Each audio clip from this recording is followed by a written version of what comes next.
মুমিন বান্দার বৈশিষ্ট্য 9টি থাকা দরকার। কয়টি? 9টি বৈশিষ্ট্য একজন মুমিনের মধ্যে থাকবে। এক নাম্বার মুমিন বান্দার বৈশিষ্ট্য হবে কি? আত-তাইবুন। যারা মুমিন দুনিয়াতে হবে তারা দুনিয়াতে সর্বদা আল্লাহর কাছে তওবা করবে, ইস্তেগফার করবে। কি করবে? তওবা ইস্তেগফার। বুঝেন?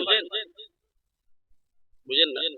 কোন ভুল হয়েছে, কোন গুনাহ করেছেন, আপনি আস্তাগফিরুল্লাহ রাব্বি মিন কুল্লি যামবি ওয়া আতুবু ইলাইহি, আপনি এই যে পড়লেন, এটা হলো তওবা, ইস্তেগফার। লা হাওলা ওয়ালা কুওয়াতা ইল্লা বিল্লাহিল আলিয়্যিল আযীম, আপনি পড়লেন, এটা হলো তওবা। সাইয়্যিদুল ইস্তিগফার আস্তাগফিরুল্লাহাল আযীম আল্লাযী লা ইলাহা ইল্লা হুয়াল হাইয়ুল কাইয়্যুম ওয়া আতুবু ইলাইহি। রব্বুল আলামিন বলেন, আমার মুমিন বান্দার সর্বপ্রথম বৈশিষ্ট্য হচ্ছে আত-তাইবুন। দুনিয়ার জমিনে যারা আমার মুমিন বান্দা হবে তারা বেশি বেশি করে তওবা করবে। কি করবে? আপনারা মুমিন কিনা? সবাই মুমিন, তাই না? আচ্ছা, আপনি মুমিন নিজেকে বললেন, আমিও মনে করি, হুজুরও মনে করেন, সবাই মনে করেন আমরা মুমিন। আল্লাহ পাক কোরআনে বলছে মুমিন বান্দার বৈশিষ্ট্য, মুমিন বান্দা সর্বদা তওবা করবে, ইস্তেগফার করবে। কি করবে? তওবা ইস্তেগফারের সাথে জড়িত থাকবে। আচ্ছা, আপনি কতবার তওবা করেন দিনে? সপ্তাহে কতবার করেন? মাসে কতবার করেন? একবারও না? না, সত্য কথাই বলছেন আমার কাছে। বছরে কতবার তওবা করেন? আস্তাগফিরুল্লাহ বছরে কতবার পড়েন? এটাই হচ্ছে সমাজ। এই যে বক্তা आप लोग बुलाते हैं ना, पूरा खराब करके रख दिया है। समझ रहे हैं? জি, মুমিন বান্দার বসে ওটা তো নামাজের আরকান, ওটা তো নামাজ তো লাগবে, নামাজের আগে আবার তাশাহুদ লাগবে। জি জি, অবশ্যই নামাজিরা পড়ে, নামাজিরাও পড়ে না, নামাজি আছে তো। মুমিন বান্দার যে বৈশিষ্ট্য আছে 9টা, না 9টা গুণ, তার মধ্যে একটা আছে আর রাকিউনা আস-সাজিদুন, ওটাও আছে। যাচ্ছি ওদিকে। যারা দুনিয়াতে মুমিন হবে তাদের সর্বপ্রথম বৈশিষ্ট্য আল্লাহ যেটা বললেন সেটা হচ্ছে আত-তাইবুন। যারাই মুমিন নিজেকে দাবি করবে দুনিয়াতে তারা সর্বদা তওবা করবে, ইস্তেগফার করবে। কি করবে? তওবা ইস্তেগফার। মনে থাকবে? একটা একটা করে ইনশাআল্লাহ শোনাবো। তওবা করলে কত লাভ হবে? তওবা কাকে বলে? তাবায়াতুবু মানে হচ্ছে ফিরে আসা। আপনি ভুল করেছেন, মানুষ, আপনি কোনো জিন না, আপনি কোনো ফেরেশতা না, নবী ও রাসূল না, আপনি হচ্ছেন আদম সন্তান। আপনার জন্য ভুল হওয়াটা স্বাভাবিক, আপনার জন্য ভুল হওয়া স্বাভাবিক। ওই জন্য আল্লাহ রাসূল বলেন, কুল্লু বনি আদম খাত্তাউন, সমস্ত আদমের সন্তান খাতা করে, ভুল করে।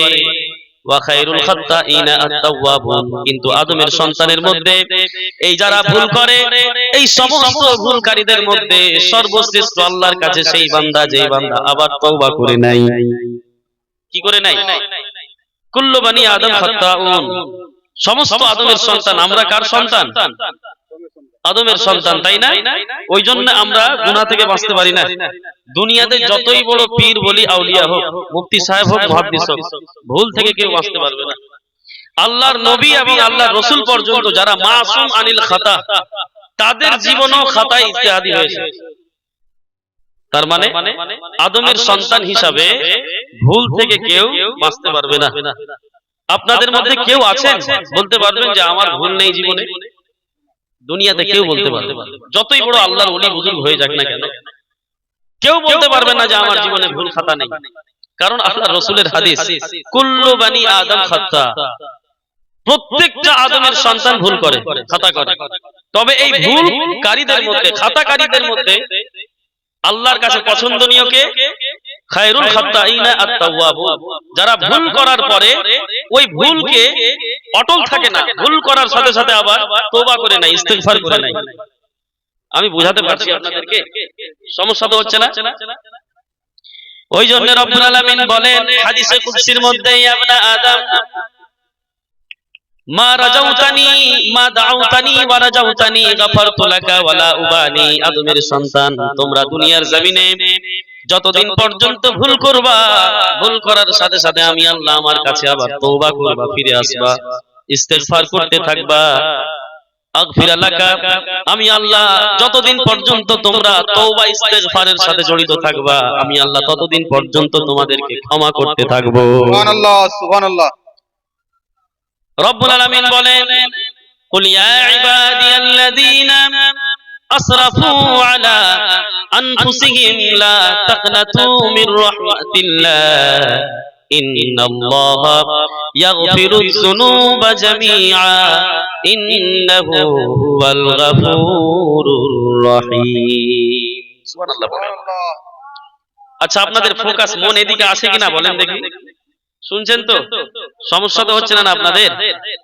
আপনাদের মনে হবে যে হুজুর মানে গীত গাওয়া, জালসা, হাসি মজাক এটা ওটা হলে ভালো, তাই না? কোরআনের দিকে আসেন, কোরআনের দিকে। দুনিয়া কোথা থেকে কোথায় চলে গেছে, আপনি এখন পর্যন্ত কোরআনের একটা আয়াত জানেন না, বুঝেন না, তাফসীর শুনেননি, কখনো জানেন না। মুমিনের বৈশিষ্ট্য কেমন হওয়া দরকার? তওবা করলে কত লাভ আছে আপনাকে শোনাচ্ছি আমি। যেহেতু আমি তাফসীর মাহফিল করি ভাই, আপনাকে শুনতে হবে। একজন শুনলো আমি তাকে শোনাবো। রব্বুল আলামিন বললেন, কুল ইয়া ইবাদিয়াল্লাযীনা আসরাফু আলা আনফুসিহিম লা তাকনাতু মির রাহমাতিল্লাহ ইন্নাল্লাহা ইয়াগফিরুয যুনুবা জামিআ ইন্নাহু হুয়াল গাফুরুর রহিম। রব্বুল আলামিন বললেন, হে নবী, আপনি দুনিয়ার জমিনের সমস্ত আদমের সন্তানকে বলে দিন, কুল ইয়া ইবাদি, আমার বান্দাদেরকে বলে দিন, আল্লাযীনা আসরাফু আলা আনফুসিহিম, যে আদমের সন্তান নিজের আত্মার প্রতি জুলুম করেছে, নিজের আত্মার প্রতি যারা জুলুম করে ফেলেছে, এর মানে হচ্ছে যারা গুনাহ করেছে দুনিয়াতে। নামাজ ফরজ হয়েছে, নামাজ পড়েনি, 50 বছর কেটে গেল, 60 বছর কেটে গেল, নামাজ পড়েনি। সুদ খেয়েছে, কোন যুগে জিনা করেছে, ব্যভিচারে লিপ্ত হয়েছে, অনেক বড় গুনাহ হয়ে গেছে। মনে মনে ভাবছেন আমার অনেক বড় পাপ, আমার পাপের মনে হয় কোনো ক্ষমা নেই। রব্বুল আলামিন বললেন, লা তাকনাতু মির রাহমাতিল্লাহ, দুনিয়ার জমিনে বান্দা তুমি যতই বড় গুনাহ করো না কেন রে বান্দা, আমি আল্লাহ আমার রহমত থেকে তোমরা কখনো নিরাশ হয়ে যেও না। আল্লাহর রহমত থেকে কখনো নিরাশ হওয়া যাবে? আল্লাহর রহমত থেকে নিরাশ হয়ে যেও না। কেন? ইন্নাল্লাহা ইয়াগফিরুয যুনুবা জামিআ, কারণ হচ্ছে এই যে আল্লাহ রাব্বুল আলামিন চাইলে রে বান্দা তোমার জীবনের সমস্ত গুনাহ খাতা আল্লাহ মুহূর্তের মধ্যে ক্ষমা করে দিতে পারে। সুবহানাল্লাহ। তবে আপনার জীবনের সমস্ত গুনাহ খাতা maaf হবে, তবে আপনাকে মন থেকে তওবা করতে হবে।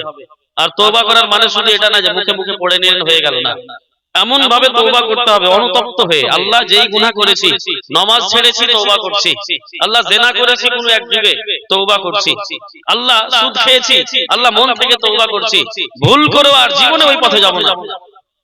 এই যে আপনি কনসেপ্ট বানালেন নিজের মধ্যে, এই যে প্রতিজ্ঞা নিজের সাথে করলেন, এই মতো যদি আপনি তওবা ইস্তেগফার করতে পারেন, আল্লাহ পাক বলছেন ইন্নাল্লাহা ইয়াগফিরুয যুনুবা জামিআ, আল্লাহ যদি তোমার তওবা কবুল করে নেয় আর সেই মতো যদি তুমি তওবা করার মতো তওবা করো, আল্লাহ পাক তোমার অতীতের সমস্ত গুনাহ খাতাকে maaf করে দেবেন। সুবহানাল্লাহ সুবহানাল্লাহ। আল্লাহর নবী বলেন, যখন কোন আদমের সন্তান নিজের গুনাহের কারণে অনুতপ্ত হয়ে মসজিদে গিয়ে লুটিয়ে পড়ে, মুসাল্লায় গিয়ে কেঁদে কেঁদে আল্লাহর কাছে তওবা করে, ইস্তেগফার করে, দুনিয়ার যে কোনো কোনায় গিয়ে আল্লাহর কাছে ইস্তেগফার করে, তওবা করে, আদমের সন্তান নিজের গুনাহকে ভেবে ভেবে যদি তওবা করে, আল্লাহর নবী বলেন, আদমের সন্তান তোমার চোখের জল এই জমিনে মাটিতে পড়ার আগে আল্লাহ রাব্বুল আলামিন তোমার অতীতের সমস্ত গুনাহ খাতা maaf করে দিবে। সমস্ত গুনাহ খাতা আল্লাহ maaf করে দিবে। গুনাহ করা হচ্ছে আদম সন্তানের কাজ, আমাদের কাজ, আর গুনাহ maaf করা হচ্ছে আল্লাহর কাজ।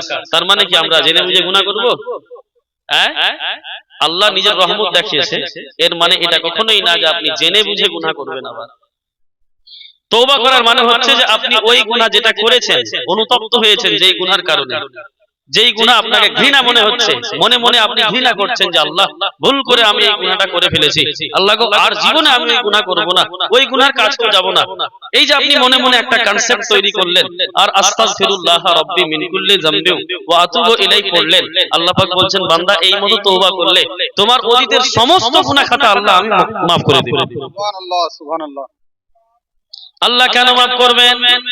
আল্লাহ পাক বলছেন ইন্নাহু হুয়াল গাফুরুর রহিম, কারণ হচ্ছে এই যে আল্লাহই তো ক্ষমাশীল, আল্লাহই তো দয়াবান, আল্লাহ যদি ক্ষমা না করে কে ক্ষমা করবে? আল্লাহ যদি আপনার প্রতি রহম না করে, দয়া না করে, কে দয়া করবে?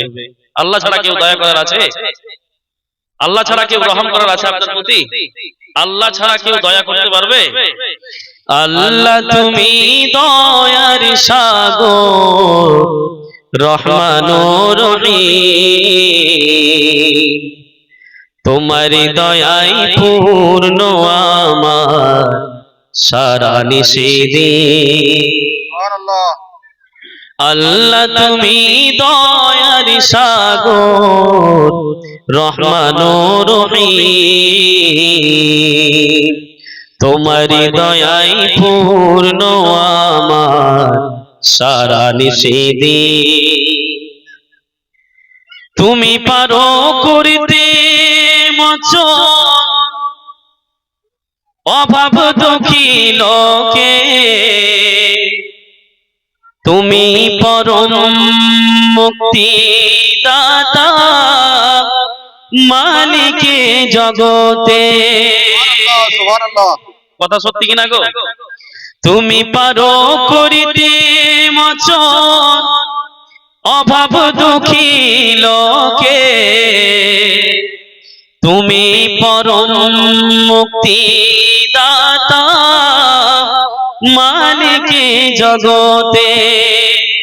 তোমার কাছে চাই যে পানাহ, তোমার কাছে চাই যে পানাহ আমরা প্রতিদিন। সুবহানাল্লাহ। সুবহানাল্লাহ। তোমার দয়াই পূর্ণ আমার সারা নিষেদিন। আল্লাহ তুমি দয়ার সাগর, রহমানুর রহিম, তোমার দয়াই পূর্ণ আমার সারা নিষেদিন। শুনবেন? হ্যাঁ, ভালো লাগছে আপনাদেরকে? মন থেকে বলেন সুবহানাল্লাহ। সুবহানাল্লাহ। ওই জন্য আল্লাহ পাক বললেন ইন্নাহু হুয়াল গফুরুর রহিম, কারণ আল্লাহই তো হচ্ছেন ক্ষমাশীল, আল্লাহই তো হচ্ছেন দয়াবান। আল্লাহ যদি দয়া না করে, আল্লাহ যদি ক্ষমা না করে, তাহলে আর কিছু নেই। কে ক্ষমা করবে, কে দয়া করবে আপনার প্রতি? ওই জন্য রব্বুল আলামিন বললেন ইন্নাহু হুয়াল গফুরুর রহিম, কারণ হচ্ছে আল্লাহই তোমার জীবনের সমস্ত গুনাহ খাতা maaf করতে পারে, তোমার প্রতি দয়া করতে পারে আল্লাহ। রব্বুল আলামিন বলেন হাদিসে কুদসির মধ্যে, ইয়া ইবনা আদম, আদমের সন্তান, মা দাউতানি ওয়া রাজাউতানি গাফারতু লাকা ওয়ালা উবানি। দুনিয়ার জমিনে ভুল করেছো, মিস্টেক করেছো, খাতা করেছো, গুনাহ করেছো, দুনিয়ার জমিনে যতদিন পর্যন্ত আমি আল্লাহ আমার কাছে তোমরা ফিরে আসবা, তওবা করবা, ইস্তেগফার করবা, আমি আল্লাহ ততদিন পর্যন্ত তোমাদের গুনাহ খাতা maaf করতে থাকবো। গুনাহ হবে, আদম সন্তান হিসেবে গুনাহ হবে। গুনাহ হওয়ার পরে গুনার উপরে যারা অটল থাকবে, তওবা করবে না, আল্লাহর কাছে তারা নিকৃষ্ট মানুষ। আর যারা গুনাহ করার পরে ইমিডিয়েটলি আল্লাহর কাছে তওবা করে ফিরে আসবে, আস্তাগফিরুল্লাহ পড়ে নিবে, তওবা পড়ে নিবে, আল্লাহর কাছে সবথেকে প্রিয় ওই বান্দা হয়ে যাবে। এটা তো ছিল আল্লাহর রাসূলের হাদিস। এবার আপনাদেরকে বলি, আল্লাহ রাব্বুল আলামিন পবিত্র কোরআনুল কারীমের মধ্যে বলেছেন সূরা নূহ, তওবা পড়লে আপনার কতটি লাভ হবে, কত লাভ আছে আপনার তওবা পড়লে, বেশি বেশি ইস্তিগফার করলে কত লাভ হবে আল্লাহ কোরআনে বলেছেন। রব্বুল আলামিন বলেন ইস্তাগফিরু রাব্বাকুম ইন্নাহু কানা গাফফারা। আদমের সন্তান, দুনিয়ার জমিনে তোমরা যদি বেশি বেশি করে তওবা করতে পারো, ইস্তেগফার করতে পারো, এক নাম্বার লাভ হচ্ছে কি, ইন্নাহু কানা গাফফারা, আল্লাহ হচ্ছেন ক্ষমাশীল, দয়াবান। আপনি দুনিয়ার জমিনে বেশি বেশি যদি ইস্তেগফার করতে পারেন, দুনিয়ার জমিনে যদি আপনি বেশি বেশি তওবা করতে পারেন, এক নাম্বার লাভ, ইন্নাহু কানা গাফফারা, আল্লাহ আপনার অতীতের গুনাহ খাতা maaf করে দিবেন। আচ্ছা, আজকে মানে মনে হচ্ছে না তো, এখানে বসে আছেন তো মেঘদলে, ওই জন্য পবিত্র কিয়ামতের দিনে যখন আপনার নামে আমলের ডায়েরি মিজানের পাল্লাতে তোলা হবে, একদিকে নেকি আর একদিকে আপনার জীবনের গুনাহ, সেদিন বুঝতে পারবেন যে দুনিয়াতে তওবা করে যদি ইস্তেগফার করে এই গুনাহগুলো মিটিয়ে দিতাম কত ভালো হতো। আজকে বুঝতে পারবেন না, কিয়ামতের দিনে ঠিক বোঝা যাবে যে তওবা করলে কত লাভে থাকতাম। যারা দুনিয়াতে নিয়মিত তওবা করেছে, সর্বদা যারা তওবা করেছে দুনিয়ার জমিনে, কিয়ামতের দিনে মিজানের পাল্লাতে যখন তাদের নেকি এবং বদি মানে গুনাহকে তুলানো হবে, তখন যারা দুনিয়াতে সর্বদা তওবা ইস্তেগফারের সাথে জড়িত থাকতো তাদের নামে আমলের ডায়েরিতে গুনাহ বলে কিছুই থাকবে না, সবকিছু আল্লাহ মুছে দিবেন। সুবহানাল্লাহ। ওই জন্য রব্বুল আলামিন বললেন, ইস্তাগফিরু রাব্বাকুম ইন্নাহু কানা গাফফারা। দুনিয়ার জমিনে আদমের সন্তান তোমরা বেশি বেশি করে তওবা করো, ইস্তেগফার করো। কেন? এক নাম্বার লাভ হচ্ছে ইন্নাহু কানা গাফফারা। দুনিয়ার জমিনে যদি তোমরা বেশি বেশি করে ইস্তেগফার করো, তওবা করো, এক নাম্বার লাভ আল্লাহ তোমাদের জীবনের সমস্ত গুনাহ খাতা maaf করে দিবে। এক নাম্বার লাভ বুঝতে পারলেন? দ্বিতীয় নম্বরে রব্বুল আলামিন বললেন, ইউরসিলিস সামাআ আলাইকুম মিদরারা। দুনিয়ার জমিনে যারা বেশি বেশি করে তওবা করেছে, ইস্তেগফার করেছে, আল্লাহ রাব্বুল আলামিন বলেন যারা দুনিয়ার জমিনে সর্বদা তওবা ইস্তেগফারের সাথে জড়িত থাকবে, আল্লাহ রাব্বুল আলামিন সেই সকল মানুষের জন্য আসমান থেকে তাদের জন্য স্পেশালি রিজিক পাঠাবে। সুবহানাল্লাহ সুবহানাল্লাহ। ইউরসিলিস সামাআ আলাইকুম মিদরারা। এক নাম্বার লাভ গুনাহ মাফ। দ্বিতীয় নাম্বার লাভ ইউরসিলিস সামাআ আলাইকুম মিদরারা, আল্লাহ আসমান থেকে তোমাদের জন্য রিজিকের বন্দোবস্ত করবেন। আমরা সবাই গরিব, দুর্ভিক্ষুক, দরিদ্র, তাই না? আমাদের জীবন থেকে দরিদ্রতা যাচ্ছে না। আমরা গরিব এখন পর্যন্ত হয়ে আছি, যেটা আজ থেকে 30 বছর আগে ছিলাম। এর কারণ কি? আমাদের মুখে তওবা নেই, ইস্তেগফার নেই। রব্বুল আলামিন আপনার মতো গরিব মানুষের নিয়ে বললেন, ইউরসিলিস সামাআ আলাইকুম মিদরারা। দুনিয়ার জমিনে যারা বেশি বেশি করে তওবা করবে, ইস্তেগফার করবে, ইউরসিলিস সামাআ আলাইকুম মিদরারা, আল্লাহ তাদের জন্য আসমান থেকে রিজিকের বন্দোবস্ত করবেন। মানে দুনিয়ার জমিনে আপনি বেশি বেশি ইস্তেগফার করবেন, আপনার রিজিকে বৃদ্ধি পাবে, আপনি ধনী হবেন, টাকা পয়সা ওয়ালা হবেন। তিন নাম্বার লাভ কি? রব্বুল আলামিন বলেন, ওয়া ইউমদিদকুম বিআমওয়ালিন ওয়া বানিন। দুনিয়ার জমিনে যারা সর্বদা ইস্তেগফার করেছে, দুনিয়ার জমিনে যারা বেশি বেশি করে তওবা করতে, ইস্তেগফার করত, আল্লাহ রাব্বুল আলামিন বলছেন আমি আল্লাহ তাদের সাহায্য করব স্পেশালি দুটো জিনিস দিয়ে। সেটা কি? ইউমদিদকুম বিআমওয়ালিন ওয়া বানিন, তাদেরকে ধন সম্পত্তি দিয়ে আমি আল্লাহ তাদেরকে সাহায্য করব, ওয়া বানিন, এবং সন্তান সন্ততি দিয়ে আল্লাহ আমি সাহায্য করব। আপনাকে ধন সম্পত্তি দিবেন কে? আল্লাহ। কবে দিবেন বলেন চাচা? এই দেখেন, এই যে মাশাআল্লাহ, শুনেছে একজন বুঝে গেছে কামিয়াব। দুনিয়ার জমিনে আপনি বেশি বেশি ইস্তেগফার করবেন, আস্তাগফিরুল্লাহ আস্তাগফিরুল্লাহ আস্তাগফিরুল্লাহ পড়তে থাকবেন। দুনিয়ার জমিনে যদি আপনি বেশি বেশি ইস্তেগফার করতে পারেন, আল্লাহ পাক কোরআনে বলছেন ইউমদিদকুম বিআমওয়ালিন ওয়া বানিন, আমি আল্লাহ তাদেরকে সন্তান সন্ততি দিয়ে এবং ধন সম্পত্তি দিয়ে আমি আল্লাহ তাদের সাহায্য করব। আচ্ছা বলেন দেখি, আপনি গরিব আছেন, খেটে কামিয়ে খান, আপনি যদি বেশি বেশি ইস্তেগফার করেন, আল্লাহ আপনাকে ধন সম্পত্তি দিবে কি দিবে না? আল্লাহ পাকের কথা কি এদিক ওদিক হতে পারে? আল্লাহ কোরআনে ক্লিয়ার বলছে ইউমদিদকুম বিআমওয়ালিন ওয়া বানিন, ধন সম্পত্তি দিয়ে। যাদের বাচ্চা হয় না, 10 বছর হয়ে গেছে বিয়ে হওয়া, 5 বছর হয়ে গেছে বিয়ে হওয়া, 15 বছর হয়ে গেছে, 20 বছর হয়ে গেছে বিয়ে হওয়া, বাচ্চা নেই, তাদের জন্য এই আয়াত স্পষ্ট দলিল। যারা দুনিয়ার জমিনে বেশি বেশি করে তওবা করবে, ইস্তেগফার করবে, আল্লাহ তাদেরকে সন্তানও দিবেন। সুবহানাল্লাহ। ওই জন্য রব্বুল আলামিন বললেন, ইস্তাগফিরু রাব্বাকুম ইন্নাহু কানা গাফফারা ইউরসিলিস সামাআ আলাইকুম মিদরারা ওয়া ইউমদিদকুম বিআমওয়ালিন ওয়া বানিন। দুনিয়ার জমিনে যাদের বাচ্চা হচ্ছে না, দুনিয়ার জমিনে যারা গরিব, আল্লাহ রাব্বুল আলামিন বলছেন যারা দুনিয়ার জমিনে বেশি বেশি করে ইস্তেগফার করবে, তওবা করবে, আমি আল্লাহ তাদের দরিদ্র মুক্ত জীবন দিব, আমি আল্লাহ তাদের রিজিকে বৃদ্ধি দিব। 2 নাম্বার জিনিস, যাদের সন্তান হচ্ছে না, আমি আল্লাহ তাদেরকে সন্তান দিব। আল্লাহর ওয়াদা। হযরত হাসান বসরির নাম শুনেছেন? নাম শুনেছেন আপনারা? হযরত হাসান বসরির দরবারে একজন মেয়ে এসে বলল, হুজুর আমার বিয়ে হয়ে গেল 10 থেকে 15 বছর, আমার পেটে এখন পর্যন্ত কোনো বাচ্চা আসেনি, কি করব আমি? আল্লাহ আমাকে সন্তান কিভাবে দিবে? হাসান বসরি বললেন, যাও বেশি বেশি করে ইস্তেগফার করো, বেশি বেশি করে তওবা করো, দোয়া তাবিজ লিখে এই গুণীর কাছে ওই গুণীর কাছে, এই ডক্টরের কাছে ওই ডক্টরের কাছে কত গিয়ে ওষুধ খাবেন, লক্ষ লক্ষ টাকা শেষ করেছেন। হাসান বসরি সেই মহিলাকে বললেন যাও বেশি বেশি করে ইস্তেগফার করো। 1.5 বছর পর্যন্ত সেই মহিলা হাসান বসরির দরবারে আসেনি। 1.5 বছর পর সেই মহিলা হাসান বসরি রাহমাতুল্লাহ আলাইহির দরবারে নিজের কোলে একটা সন্তান নিয়ে তিনি হাজির হলেন। নিজের কোলে একটা সন্তান নিয়ে হাজির হলেন। তারপরে হাসান বসরি তিনাকে বললেন, যাদের দুনিয়ার জমিনে বাচ্চা হচ্ছে না তারা বেশি বেশি ইস্তেগফার করো, কারণ যাদের বাচ্চা হচ্ছে না আল্লাহ তাদেরকে বাচ্চা দিবে ইস্তেগফার করলে, এটা কোরআন থেকে প্রমাণিত।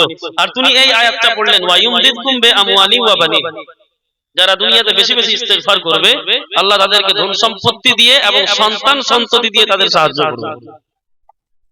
আমরা ইস্তেগফার মানে বুঝি না, ইস্তেগফার কাকে বলে? ইস্তেগফার জীবনে করি না, বড় বড় গুনাহ করে ফেলেছি, এখন পর্যন্ত তওবা করি। হঠাৎ করে দেখা গেল কালকে আপনার ডেথ হয়ে গেল, ইন্তেকাল হয়ে গেল, কি করবেন? আপনি যদি আজকেই জালসা থেকে ক্লিয়ার হয়ে যান আর মন থেকে যদি ইস্তেগফার করেন, হতে পারে যে আল্লাহ আপনার জীবনের সমস্ত গুনাহ খাতা মাফ করবেন, হতে পারে। আর এটাও হতে পারে যে আপনি তওবা করলেন না, ইস্তেগফার করলেন না, আপনার জীবনের বড় বড় গুনাহগুলো আপনার নামে আমলে ডায়েরিতে এখনো লেখা আছে। পঞ্চম নম্বরে আল্লাহ রাব্বুল আলামিন বললেন, ওয়া ইয়াজআল লাকুম জান্নাতিন ওয়া ইয়াজআল লাকুম আনহারা। দুনিয়ার জমিনে যারা বেশি বেশি করে ইস্তেগফার করবে, তওবা করবে, আমি আল্লাহ তাদের জন্য কিয়ামতের পরে, রোজ হাসরের দিনের পরে আমি আল্লাহ তাদের জন্য জান্নাত বানিয়ে রেখেছি। ওয়া আনহারা, আর যেই জান্নাতের মধ্যে নহর জারি হবে, নহর পানি প্রবাহিত হবে, এমন পানি আল্লাহ রাসূল বলেন সেই নহরের পানি এমন হবে দুধের চেয়েও বেশি সাদা, বরফের চেয়েও বেশি ঠান্ডা, শাহাদ মানে মধুর চেয়েও বেশি মিষ্টি। ইদা শারিবাহু আহাদুন, যখন কোন মানুষ সেই নহরের পানি থেকে এক গ্লাস জল কিংবা এক কিঞ্চিত পরিমাণ, এক ফোঁটা পরিমাণ যখন সেই নহর থেকে পানি উঠিয়ে নিজের গলাতে ঢালবে, আল্লাহর রাসূল বলছেন লাম ইয়াজমা আবাদা, আর কখনো তৃষ্ণার্ত হবে না। সুবহানাল্লাহ। ইদা শারিবাহু আহাদ লাম ইয়াজমা আবাদা। ওই নহরের জল যখন কোনো মানুষ এক ফোঁটা নিয়ে যখন নিজের কলিজার মধ্যে, এখানে মুখের মধ্যে ঢেলে দিবে, লাম ইয়াজমা আবাদা, চিরস্থায়ীর জন্য আল্লাহ তার তৃষ্ণাকে মিটিয়ে দিবেন। বলেন দেখি ইস্তেগফার করলে কয়টা লাভ কোরআন থেকে আমরা জানলাম? 6টা দাদা, 6টা। বলতে পারবেন কেউ নিজে থেকে 6টা কি? 6টা কেউ বলতে পারবেন না? বড় বড় লাভ, বড় বড় লাভ ইস্তেগফার করাতে, শুধুমাত্র ইস্তেগফার করাতে। ওইজন্য আল্লাহ বললেন যারা দুনিয়াতে মুমিন বান্দা হবে তাদের সর্বপ্রথম বৈশিষ্ট্য আত-তাইবুন, তারা তওবা করবে, সব সময় তওবাকারী হবে। বলেন দেখি 1 নাম্বার কি ছিল বলেন? পারবেন না বলতে গো? 1 নাম্বার তওবা করলে আমাদের লাভ কি হবে? 1 নাম্বার লাভ কি হবে? ये हाल है जलसे का, समझाते समझाते मर जाएंगे आप, लेकिन नहीं समझ पाएंगे। সন্তান সন্ততি ধন সম্পত্তি, দুটা হলো, তারপর আরো 4টা আছে। গুনাহ মাফ, মাশাআল্লাহ, এই যে চাচা বলছে 3 নাম্বার, 3টা হলো, আর 3টা জি হয়ে গেছে, ওটা বলে দিয়েছেন আপনারা। বলেন কুইজ প্রোগ্রাম, এটা না করলে জলসা শুনে কোনো লাভ নেই। ততক্ষণ বক্তব্য রেখে আমার লাভ কি হবে? যদি আপনি নাই বুঝেন তাহলে আমি যা পারলাম আপনাকে শুনিয়ে এদিক ওদিক করে চলে গেলাম। 1 নাম্বার জিনিস আল্লাহ পাক বললেন ইন্নাহু কানা গাফফারা। দুনিয়ার জমিনে যারা বেশি বেশি ইস্তেগফার করবে, আস্তাগফিরুল্লাহ আস্তাগফিরুল্লাহ আস্তাগফিরুল্লাহ পড়বে, লা হাওলা ওয়ালা কুওয়াতা ইল্লা বিল্লাহিল আলিয়্যিল আযীম যারা পড়বে, সাইয়্যিদুল ইস্তিগফার আস্তাগফিরুল্লাহাল আযীম আল্লাযী লা ইলাহা ইল্লা হুয়াল হাইয়্যুল কাইয়্যুম ওয়া আতুবু ইলাইহি। আরো অনেক রকমের তওবা আছে, অনেক রকমের তওবা আছে। আমি 3টা বললাম যে এই 3টা আপনাদের কাছে ফেমাস, মাশহুর। 1 নাম্বার জিনিস তওবা করলে, ইস্তেগফার করলে 1 নাম্বার জিনিস লাভ, আমাদের আপনাদের সকলের গুনাহ মাফ হবে। কি হবে? সবাই বলেন এক নাম্বার জিনিস কি হবে? গুনাহ মাফ হবে। বুঝতে পারছেন আপনারা? এক নাম্বার জিনিস কি হবে? গুনাহ মাফ হবে। গুনাহ মাফ হবে। দ্বিতীয় নাম্বার জিনিস কি হলো? ধনসম্পত্তি ইউরসিলিস সামাআ আলাইকুম মিদরারা। একটা হচ্ছে জমিনের রিজিক, যেটা আপনি চারা গাড়ছেন, ধান, গম, মাকই, পাট চাষ করছেন।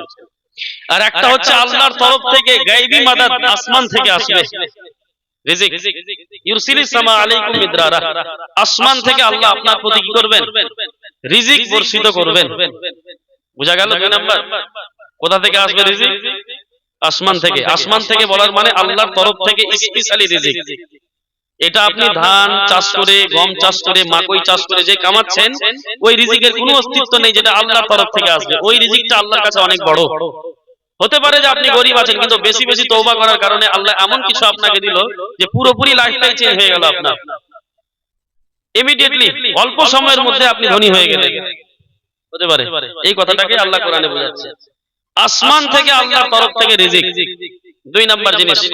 তিন নাম্বার জিনিস বলেন দেখি। তিন নাম্বার, ওয়ায়ুমদিদকুম বিআমওয়ালি ওয়া বানিন। 3 আর 4 আল্লাহ বলছেন ধন সম্পত্তি দিয়ে আর বানিন সন্তান সন্ততি দিয়ে আমি সাহায্য করব মানুষের যারা ইস্তেগফার করবে। কয়টা লাভ হলো? এই বলেন না গো, কয়টা লাভ হলো? बहुत मुश्किल है, फिर हम बोल के चले जाएंगे। 4টা হলো? একটু হ্যাঁ হো কিছু বলেন না বাবা। হ্যাঁ, আপনি হেজিটেট ফিল করেন না যে আমি বলতে গেলে দেখা গেল ভুল বলে গেলাম, কি বলবে হুজুর, না এরকম ব্যাপার না, ভুল হতেই পারে। 4টা জিনিস। 5 নাম্বার জিনিস, ওয়ায়াজআল লাকুম জান্নাতিন ওয়ায়াজআল লাকুম আনহারা। আল্লাহ তাদের জন্য কিয়ামতের পরে জান্নাত বানাবেন যারা ইস্তেগফার করবে, এবং ওই জান্নাতে স্পেশাল নহর বানাবেন যারা ইস্তেগফার করবে। 6টা জিনিস হলো দুনিয়াতে, এই সরি 6টা জিনিস লাভ যদি আপনি ইস্তেগফার করেন। 6টা জিনিস মনে থাকবে আপনাদের, তো বেশি বেশি করে ইস্তেগফার করবেন। এই করবেন কারা কারা, একটু হাত উঠান দেখি গো। ইস্তেগফার করবেন? হ্যাঁ, তো এই যে প্রমিস নিচ্ছেন, এটাতে কি বলতে হবে? হুজুর বললেন, হ্যাঁ মাশাআল্লাহ, देखिए मेरा जलसा कामयाब हो गया, समझ रहे हैं ना? हाँ, জলসা আমার কামিয়াব। আপনি বলে দিলেন ফিউচারের কথাটা, যে ইনশাআল্লাহ বললাম মানে কাজ হয়ে গেছে। ইনশাআল্লাহ বুঝে গেছেন আপনি কবে বলতে হবে। ঠিক। আর এই যে ইস্তেগফার করাতে 6টা লাভ, বিশেষ করে আপনাদের পাড়া গ্রামে দেখবেন অনেক কারো বাচ্চা হয় না, 10 বছর 15 বছর বিয়ে হয়ে গেছে, বাচ্চা নেই, কন্যা সন্তান নেই, ছেলে নেই, কিছু নেই। আপনি তাদেরকে সালাহ দিবেন, কবিরাজ, দোয়া, তাবিজ এটা ওটা না করে বেশি বেশি করে ইস্তেগফার করো, আল্লাহ চাইলে তোমাকে বাচ্চা দিবেন। কোরআনের আয়াত। এই 6টা জিনিস মনে থাকবে ইনশাআল্লাহ। আল্লাহ রাসূল আর বলেন, মান লাযামা বিল ইস্তিগফার, তোমাদের মধ্যে যেই ব্যক্তি সর্বদা ইস্তিগফারের সাথে জড়িত থাকবে, ইয়াখরুজু ফি কুল্লি যিকিন মাখরাজা, আল্লাহ রাব্বুল আলামিন সেই লোকটাকে সমস্ত রকমের বালা মুসিবত থেকে আল্লাহ তাকে ছুটকারা দান করবেন। সুবহানাল্লাহ, সুবহানাল্লাহ। কার জীবনে বালা মুসিবত নেই? এরকম কোন লোক আছে যাদের জীবনে টেনশন নেই, বালা নেই, মুসিবত নেই? প্রত্যেকটা মানুষের জীবনে বালা মুসিবত আছে। আল্লাহর রাসূল বলেন, মান লাযামা বিল ইস্তিগফার, যারা দুনিয়ার জমিনে বেশি বেশি করে ইস্তেগফার করবে, আস্তাগফিরুল্লাহ আস্তাগফিরুল্লাহ বেশি বেশি পড়বে, আল্লাহ রাসূল বলছেন জাআলাল্লাহু লাহু ফি কুল্লি যিকিন মাখরাজা, আল্লাহ রাব্বুল আলামিন তার জন্য সমস্ত রকমের বালা মুসিবতের পথকে আল্লাহ বন্ধ করে দিবেন। সুবহানাল্লাহ, সুবহানাল্লাহ। আরো একটা আল্লাহ রাসূল বললেন, ওয়া ইয়ারযুকুহু মিন হাইসু লা ইয়াহতাসিব। কোরআনের আয়াতের তাফসীর হাদিস, আল্লাহ রাসূল বললেন যারা দুনিয়ার জমিনে বেশি বেশি ইস্তিগফার করবে, তওবা করবে, ইয়ারযুকুহু মিন হাইসু লা ইয়াহতাসিব, আল্লাহ এমন জায়গা থেকে তাদের জন্য রিজিকের বন্দোবস্ত করবে যেটা থেকে কখনো তারা পরিকল্পনাও করেনি। যারা ইস্তিগফার করবে দুনিয়াতে, আল্লাহ তাদেরকে এমন একটা জায়গা থেকে রিজিক দিবে, এমন একটা রিজিকের ব্যবস্থা করে দিবে, মিন হাইসু লা ইয়াহতাসিব, যেখানে থেকে আপনার রিজিক আসবে এটা আপনি কখনো ভাবেননি, সেখান থেকে রিজিক দিবে আল্লাহ। রিজিকের মনে হয় আপনাদের দরকার নেই, তাই না? সবাই ধনী মানুষ নাকি আপনারা গো? রিজিকের দরকার নেই আপনাদের, টাকা পয়সা ধন সম্পত্তি সবারই দরকার আছে, তাই না? দরকার যখন সবারই আছে, তো সবাইকে ইস্তেগফার করতে হবে। কি করতে হবে? বেশি বেশি করে ইস্তেগফার পড়তে হবে। আল্লাহ রাসূল জনাবে মুহাম্মদুর রাসূলুল্লাহ সাল্লাল্লাহু তাআলা আলাইহি ওয়াসাল্লাম বলেন, তো তিনার জীবনে কোনো গুনাহ আছে নাকি? নবীদের জীবনে কোনো গুনাহ হতে পারে? আল্লাহ রাসূলের জীবনে কোনো গুনাহ নেই, কোনো খাতা নেই, কোনো ভুল ভ্রান্তি নেই। আল্লাহর নবী বলছেন, ইন্নী উকসিরু ফিল ইয়াউমি কুল্লা ইয়াউমিন আকসারু মিন 70। আল্লাহর রাসূল বলেন, আমি নবী অন্তত দিনে 70 বার, তার থেকেও বেশি আমি আল্লাহর কাছে ইস্তেগফার করি। সুবহানাল্লাহ, সুবহানাল্লাহ। আল্লাহর নবীর জীবনে কোনো গুনাহ আছে? নেই। তারপরেও ওই নবী দিনে কতবার ইস্তেগফার করছেন? 70 বার। 70 বার। আবার মুফাসসিরিনে কেরাম বলেন, এখানে 70 বার বলতে এখানে শুধু অধিককে বোঝানো হয়েছে, শুধু 70 বার না। আল্লাহ রাসূল হতে পারে 1000 বারও পড়েছেন। মিনিমাম একটা বড় সংখ্যাকে বোঝাতে গেলে 70 বার বলে দেওয়া। আরবিক অনুযায়ী, গ্রামার অনুযায়ী এগুলো হয়ে থাকে। তো আল্লাহ রাসূল বলছেন যে আমি দিনে অন্তত 70 বার, তার থেকেও বেশি ইস্তেগফার করি। যেই নবীর জীবনে এক কিঞ্চিত পরিমাণ কোনো গুনাহ নেই, সেই নবী যদি দিনে ইস্তেগফার করে 70 বার, আপনাকে তো 1000 বার করা দরকার আমাকে। কারণ আমরা সব সময় গুনার সাথে জড়িত। ওই জন্য আল্লাহর নবী বললেন, মান লাযিমা বিল ইস্তিগফার জাআলাল্লাহু ফি কুল্লি যিকিন মাখরাজা ওয়া ইয়ারযুকুহু মিন হাইসু লা ইয়াহতাসিব। দুনিয়ার জমিনে যারা বেশি বেশি করে তওবা করেছে, ইস্তিগফার করেছে, আল্লাহ রাব্বুল আলামিন তাদের জীবনের সমস্ত বালা মুসিবতকে আল্লাহ দূর করে দিবেন। আর তাদেরকে এমন জায়গা থেকে রিজিকের বন্দোবস্ত করবেন, যেই জায়গা থেকে যে রিজিক আসবে এটা কখনো ভাবেনি, সেখান থেকে আল্লাহ তাদেরকে রিজিক দিবে। সুবহানাল্লাহ, সুবহানাল্লাহ। এগুলো আল্লাহর ওয়াদা।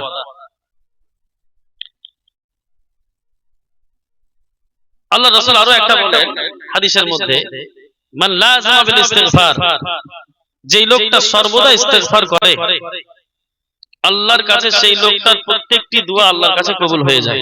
সুবহানাল্লাহ। যারা দুনিয়াতে সর্বদা ইস্তিগফার করবে, কি করবে?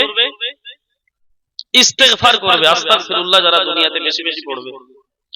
আল্লাহ রাসূল বলেন, যারা দুনিয়াতে সর্বদা ইস্তিগফার করবে, বেশি বেশি তওবা করবে, ইস্তিগফার করবে, আল্লাহ রাব্বুল আলামিন ওই বান্দার সমস্ত রকমের দোয়া আল্লাহ কবুল করে নেবেন।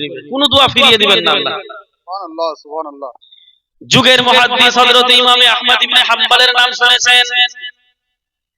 হুজুরেরা শুনেছে দুনিয়ার জমিনে সবথেকে বড় মুহাদ্দিস হযরত ইমাম আহমদ ইবনে হাম্বল।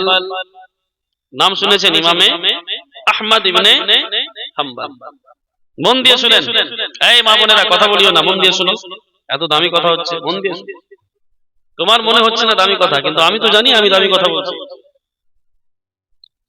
যুগের মুহাদ্দিস হযরত ইমামে আহমদ ইবনে হাম্বল বাড়ি থেকে বের হলেন, বাগদাদ থেকে নিয়ে কুফা শহর থেকে নিয়ে তিনি ইরাক পার করে চলে গেলেন ফিলিস্তিনের সরজমিনে। ফিলিস্তিনের সরজমিনে গিয়ে হাদিসের গৌরব, হাদিস জুস্তজু, হাদিস তালাশ করার জন্য, আল্লাহর নবীর হাদিসগুলোকে কালেক্ট করার জন্য যুগের মুহাদ্দিস হযরত ইমাম আহমদ ইবনে হাম্বল গেলেন। এই ঠান্ডার দিন ছিল। ঠান্ডার দিনে তিনি মসজিদে আশ্রয় নিলেন। মসজিদের দারওয়ান তিনাকে মসজিদ থেকে বের করে দিল, যাও, বাইরের লোককে মসজিদে থাকার কোনো অনুমতি নেই, তুমি বাইরে গিয়ে কোথাও আশ্রয় নাও, মসজিদে থাকা যাবে না। দেখেন এখানে একটা মসলা শুনেন, মসজিদে আপনাদের জন্য, আমাদের জন্য, যারা গ্রামের লোক তাদের জন্য ঘুমানো নিষেধ। বুঝতে পারছেন? মসজিদে আপনি আমি ঘুমাবো, আমার জন্য আপনার জন্য মসজিদে ঘুমানো নিষেধ। কিন্তু যদি কোনো মুসাফির থাকে, কে থাকে? মুসাফির, ওর জায়গা এখানে না, বাড়ি ঘর না, কোন জায়গা থেকে দূর থেকে সফর করে এসেছে মসজিদে, আপনার মসজিদে আশ্রয় নিয়েছে, সে যদি ঘুমাতে চায় শরীয়ত বিধান অনুযায়ী মুসাফির মসজিদে ঘুমাতে পারবে। কথা বুঝতে পারছেন আপনারা আমার কথা? যুগের মুহাদ্দিস হযরত ইমাম আহমদ ইবনে হাম্বল মসজিদে আশ্রয় নিলেন। মসজিদের দারওয়ান বলল, না, মসজিদে থাকার অনুমতি নেই, আপনি বাইরে যান, বাইরে গিয়ে আপনি দেখেন কোথাও গিয়ে থাকেন, মসজিদে থাকা যাবে না। দারওয়ান বের করে দিল। যুগের মুহাদ্দিস হযরত ইমাম আহমদ ইবনে হাম্বল হাঁটতে হাঁটতে তিনি একটা বাজারের দিকে গেলেন। বাজারের দিকে গিয়ে দেখলেন একটা রুটি পাকানেওয়ালা লোক, যাকে আরবিতে বলা হয় খাব্বাজ। খাব্বাজ বলতে পারবেন? খাব্বাজ, খা বাজাবার খাব, বা আলিজার বা, আর জা সাকসা, খাব্বাজ। খাব্বাজ শব্দ খুবজুন মানে হচ্ছে রুটি। আর সেটা থেকে খাব্বাস, যারা রুটি বানায় তাদেরকে বলা হয় খাব্বাস। কি বলা হয়?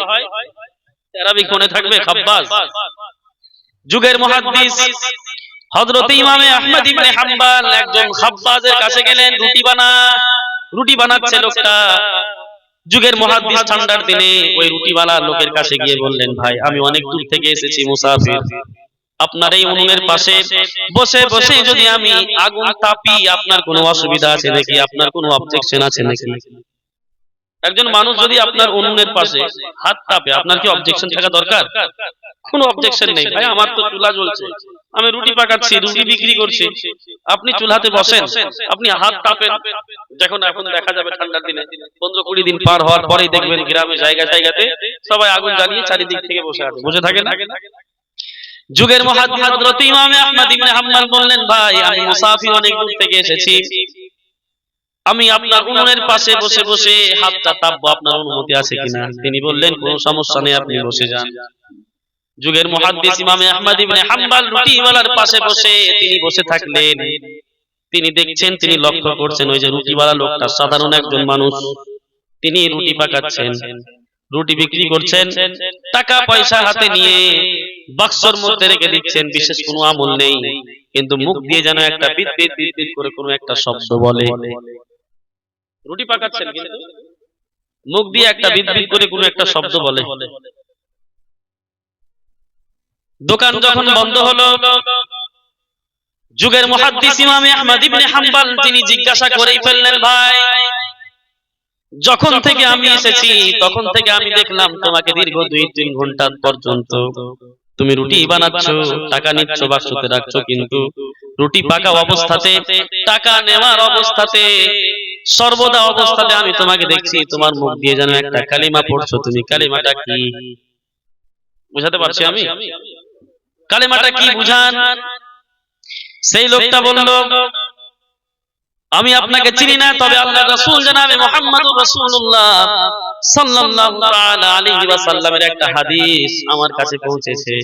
আল্লাহর নবী বলেছেন, যদি আমার কোনো বান্দা, যদি আমার কোনো উম্মতি দুনিয়ার জমিনে সর্বদা ইস্তিগফার করে, তওবা করে, আমি আল্লাহ তার প্রত্যেকটা দোয়াকে কবুল করে নিব। সুবহানাল্লাহ, সুবহানাল্লাহ। দীর্ঘ 6 বছর ধরে কন্টিনিউয়াসলি আমি তওবা করি, ইস্তিগফার করি। যুগের মুহাদ্দিস ইমাম আহমদ ইবনে হাম্বল বলেন, তাহলে আপনার দোয়া কবুল হয়েছে? সেই লোকটা বলে, আজ পর্যন্ত দীর্ঘ 6 বছর ধরে আমি আল্লাহর কাছে যে দোয়া করেছি, আল্লাহ সব রকমের দোয়া কবুল করেছে। সুবহানাল্লাহ। তবে হ্যাঁ, একটা দোয়া এখন আমার কবুল হয়নি, একটা দোয়া এখনো আমার কবুল হয়নি। দীর্ঘ 4 বছর ধরে আমি আল্লাহর কাছে একটাই দোয়া করছি, রব্বুল আলামিন, জানি না দুনিয়ার জমিনে আমার কতদিন হায়াত আছে আল্লাহ, তবে আমার মনের মধ্যে শেষ একটা দোয়া আল্লাহ তোমার কাছে ছিল, দোয়াটা হচ্ছে এই যুগের সবথেকে বড় মুহাদ্দিস ইমাম আহমদ ইবনে হাম্বল, সেই লোকটা যদি আমার সামনে একবার আসতো, আমি তার কপালে একটা চুমু খেতাম। সুবহানাল্লাহ, সুবহানাল্লাহ। সেই রুটিওয়ালা বলছে, আমার সব দোয়া কবুল হয়েছে, একটাই দোয়া কবুল হয়নি। আমি আল্লাহর কাছে একটাই দোয়া করি সব সময়, যে আল্লাহ এই যুগের সবথেকে বড় মুহাদ্দিস, সবথেকে বড় মুহাদ্দিস বলা হয়েছে 40 লক্ষ হাদিসের তিনি মুহাদ্দিস ছিলেন, 40 লক্ষ হাদিস। সুবহানাল্লাহ। মানে ইমামে আহমদ ইবনে হাম্বলের থেকে বড় মুহাদ্দিস এই দুনিয়ার পৃথিবীতে আজ পর্যন্ত কেউ আসেনি। যুগের মুহাদ্দিস ইমাম আহমদ ইবনে হাম্বল যখন সেই লোকটির কথা শুনলো, চোখ দিয়ে ঝরঝর করে তার চোখের জল পড়ে গেল। যুগের মুহাদ্দিস সেই রুটিওয়ালাকে নিজের কাছে টেনে বুকে জড়িয়ে ধরলেন আর বললেন, বান্দারে, যে দোয়াটা তুমি দীর্ঘ 3 বছর ধরে আল্লাহর কাছে করেছো, সেই দোয়াটা আজকে তোমার দরবারে, আল্লাহর দরবারে কবুল হয়ে গেছে। সুবহানাল্লাহ, সুবহানাল্লাহ। যুগের মুহাদ্দিস ইমাম আহমদ ইবনে হাম্বল, আমি নিজেই তোমার সামনে, সুবহানাল্লাহ। আমি নিজেই ইমাম আহমদ ইবনে হাম্বল, আপনি যুগের মুহাদ্দিস ইমাম আহমদ ইবনে হাম্বল, তিনি এই কথা বলে জড়িয়ে ধরলেন এবং কপালে চুমু খেয়ে নিলেন।